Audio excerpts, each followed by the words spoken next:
A lot of people are on edge tonight after a big wastewater leak. A lagoon in Coopertown developed sinkholes and 7 million gallons of wastewater flowed into Millers Creek. This is video of the creek from Air 4. Environmental officials say water from the tap is safe to drink, but it's not very reassuring to those who live in that area. Channel 4's Carly Gordon is live in Coopertown with the story. Right, Tom, fish and plants live in this creek. Cows up the road drink from it, and people play in it. Tonight, the state is looking into what went wrong, and the company being investigated, they're keeping quiet. Millers Creek runs for miles through Robertson County.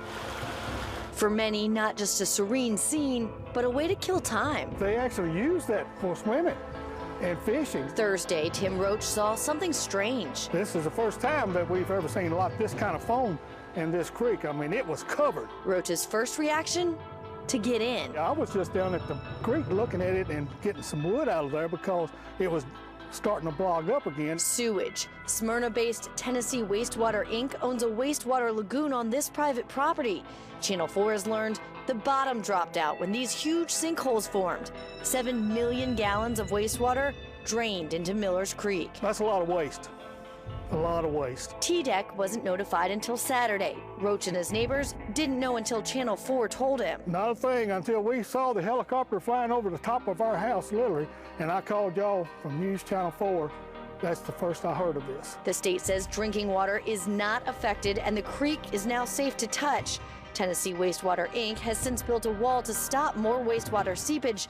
The company is still under an emergency order, which will probably require them to bring on some sort of secondary treatment system. State officials are now investigating. Fines against Tennessee Wastewater Inc. are possible. I think it's their responsibility. We called the company this afternoon.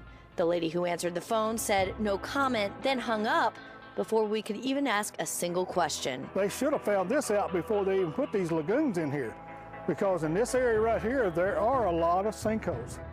As a kid, hunted all of this country down in here when I was a teenager. Farmer John Bagwell says it's not safe.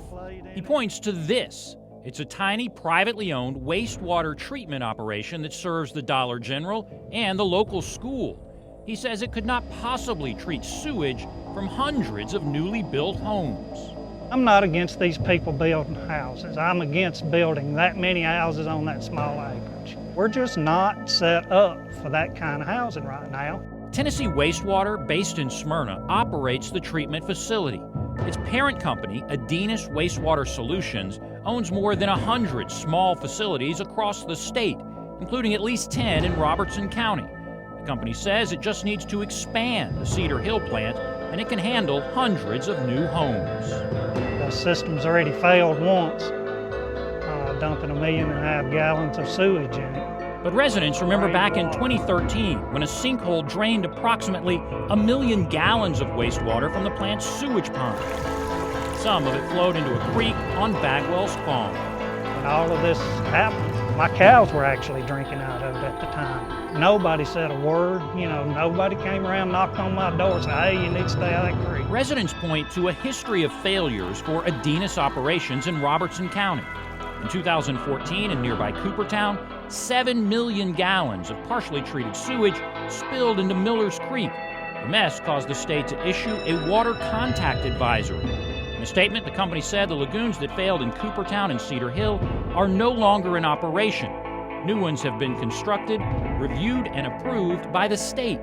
But in March of this year, the state cited the company for maintenance issues at its nearby Orlinda facility after people reported smelling raw sewage. I don't know how you get around it not happening again.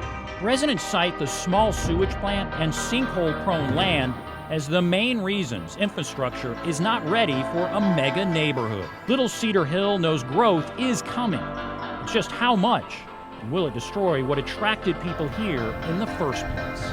It's going to come, sooner or later it'll come, but we need infrastructure before it comes here. These wastewater treatment plants are small and unmanned. Residents worry there are not enough inspections by the state to stop a problem before it starts. It's a critical concern in the debate over growth. Ben Hall, News Channel 5 investigates.